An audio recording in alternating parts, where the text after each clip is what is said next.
The privilege of a lifetime is to become who you truly are. I don't remember the exact moment I began to disappear. It wasn't sudden, like a dramatic fall or a broken heart.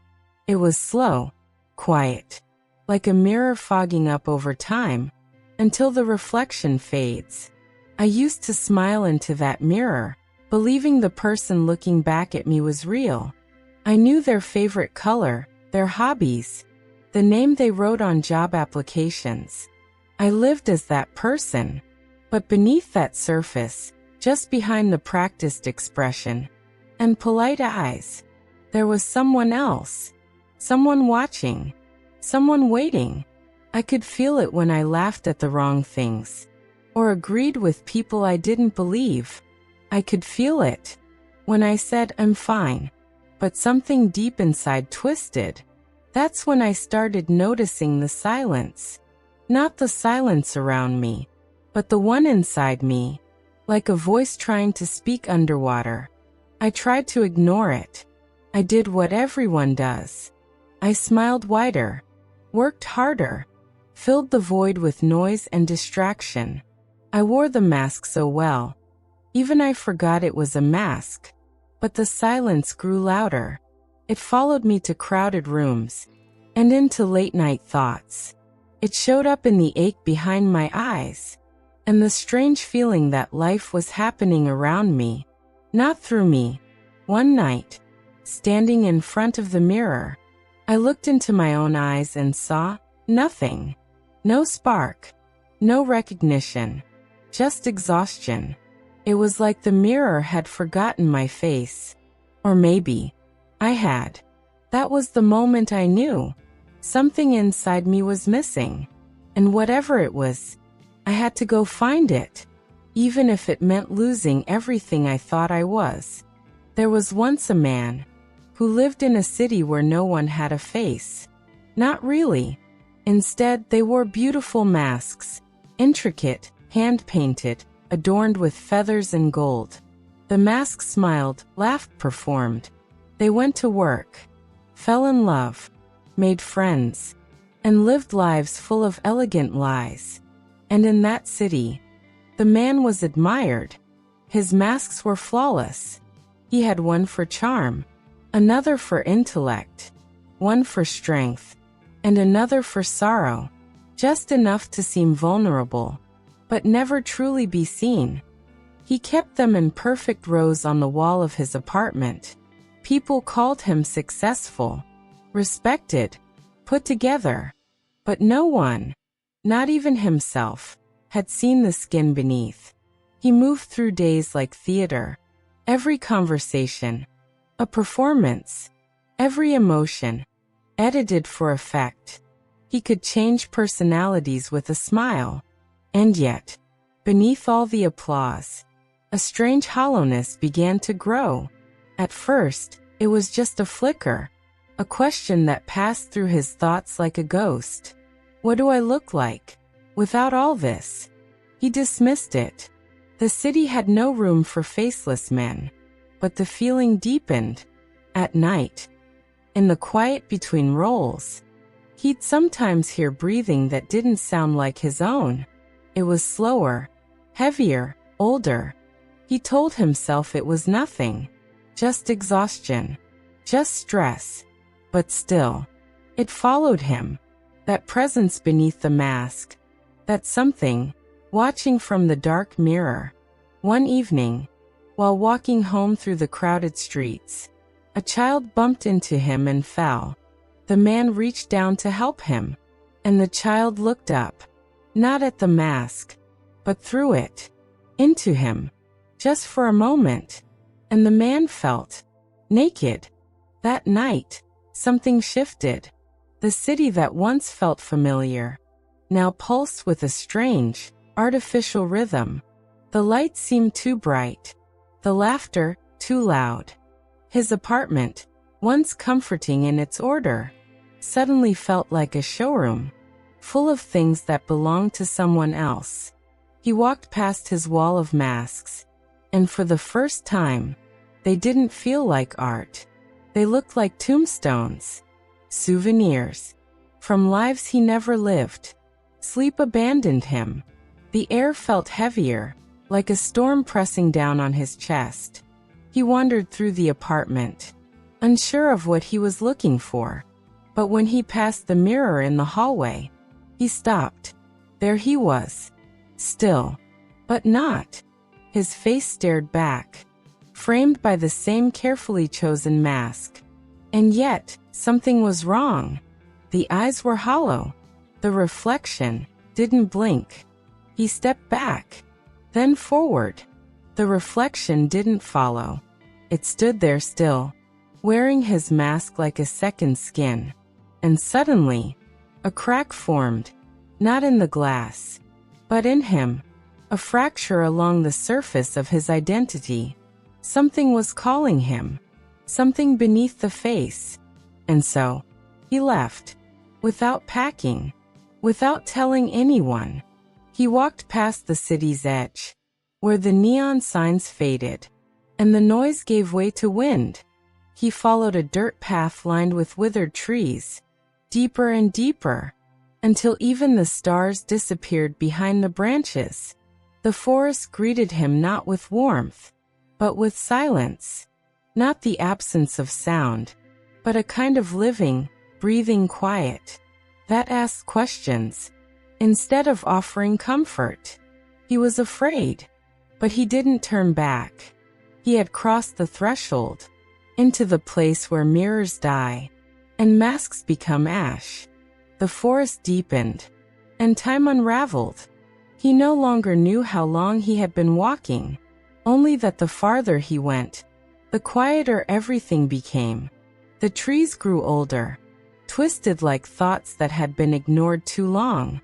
The ground softened, as if he were walking not on earth, but memory. His breath became shallow, his steps slower. The mask on his face, the only one he'd brought, now felt heavier than bone. And then, he found the well. It sat in a clearing, ringed with dead flowers, the stones around it covered in moss and strange symbols. But it wasn't the well that stopped him. It was the child. A small boy sat beside it, legs crossed, silent. He looked impossibly familiar, like a memory from a dream, or a photo from a childhood that had been erased. He had no mask, no fear, just quiet eyes that watched with ancient stillness. The man approached, hesitant. The child didn't speak. He simply reached behind him and lifted something wrapped in cloth. Slowly, carefully, he unraveled it. A mirror, cracked at the edges, dusty with time, but still clear. The man looked into it and saw not the mask, but the face beneath. It was tired, not old, but weathered. Eyes bruised by years of pretending. Mouth curled slightly, not in sadness, but in surrender. And behind that, something deeper. A spark, a pulse. The man dropped to his knees. The child placed the mirror in his hands, then vanished into the trees, like a shadow finally allowed to rest. And in that moment, the man wept, not because he was broken, but because he had finally found what he had been hiding from his entire life. He didn't return to the city. Not yet. He stayed by the well, building a small fire out of fallen branches and old thoughts. There was no map, no voice telling him what to do, only the mirror in his lap, and the quiet knowing in his chest that something needed to die. He reached into his coat and pulled out the mask, the last one, worn smooth by years of use, fitted perfectly to his face, shaped by compliments, expectations, and fears he could never quite name. It had protected him and imprisoned him. He stared at it. He remembered the first time he wore it, the day he learned that his truth made people uncomfortable, the moment he decided that silence was safer than honesty. that pleasing others was easier than being misunderstood, that if he became who they wanted him to be, he might finally be loved. His hands trembled. He placed the mask into the fire. It didn't scream. It didn't resist. It cracked slowly, like ice breaking under soft pressure. The flames flickered, then flared, as if recognizing the offering. One by one, he began to name the others, not aloud, but in the language of memory. The mask of the good son, the strong one, the funny one, the quiet man, the successful adult. Each memory surfaced, each role burned, and with every flicker of flame, something inside him began to loosen, like a knot that had held for far too long.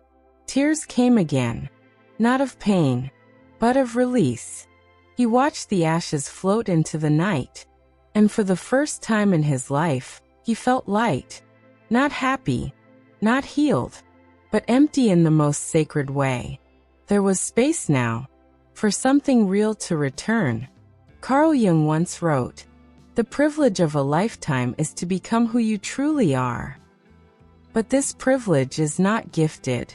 It is earned through silence, through loss, through the slow unraveling of every mask we were taught to wear in order to survive. In Jungian terms, the mask is known as the persona, the social self.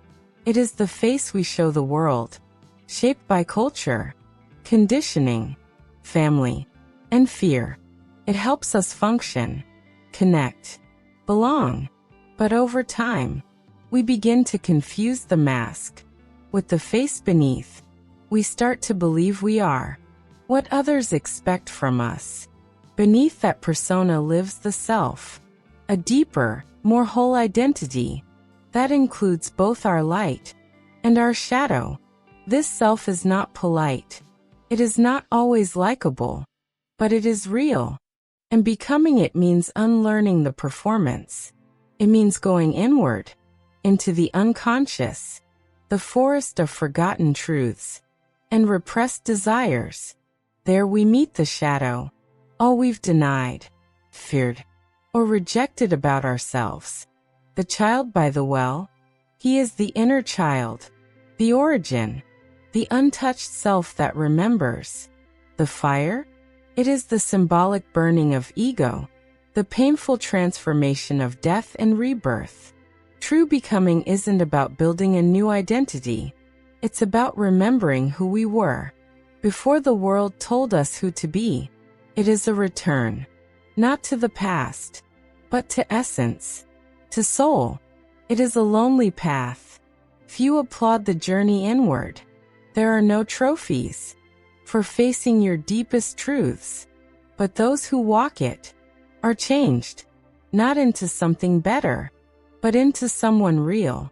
And in a world built on illusion, that is a radical act. When the fire finally faded into glowing embers, the man sat in stillness. The forest no longer felt like a place of exile. It had become a womb, a dark silence that had given birth to truth.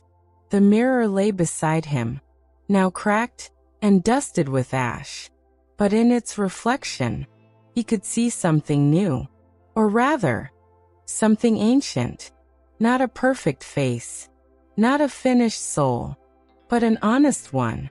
He stood, not stronger, just softer, not fearless, but no longer hiding. And so, he walked back.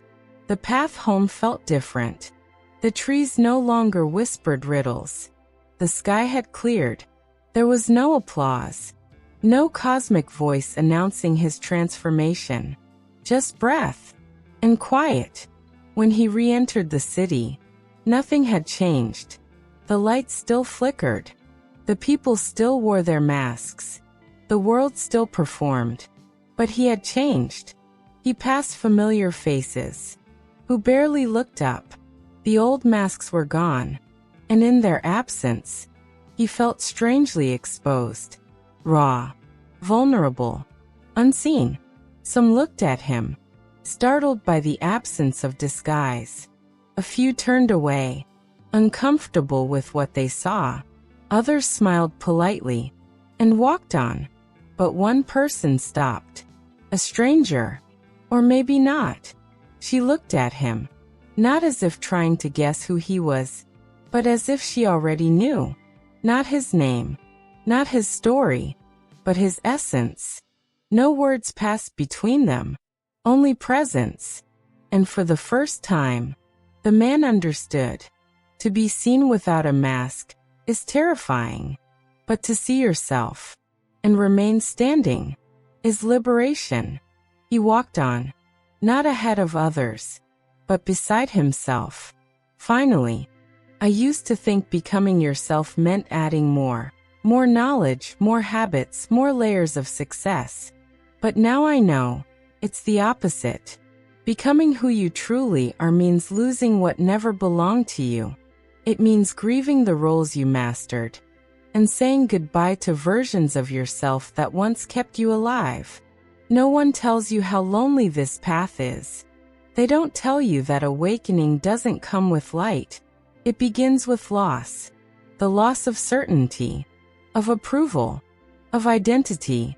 I thought it would feel like freedom, but it felt like dying. And in a way it was. Something in me burned. Quietly. Completely. And when the smoke cleared, there was no applause. No audience. Just silence. But not the kind that haunted me before. This one was clean. Honest. Alive. I no longer wear the mask. Not because I'm fearless, but because I'd rather be real than safe. I've stopped asking the world who I am, because the answer was never out there. It was in the mirror, in the forest, in the fire, in the face I was afraid to see. So if you too feel the ache, the emptiness, the silence pulling at your bones, don't run. That's not emptiness. That's the invitation. To burn. To unbecome. To walk alone, through the dark, until what's left is true. Because becoming who you truly are isn't a reward. It's a funeral. And the one who rises is the one you were always meant to be. Becoming myself was painful, but freeing. The privilege of a lifetime is to become who you truly are.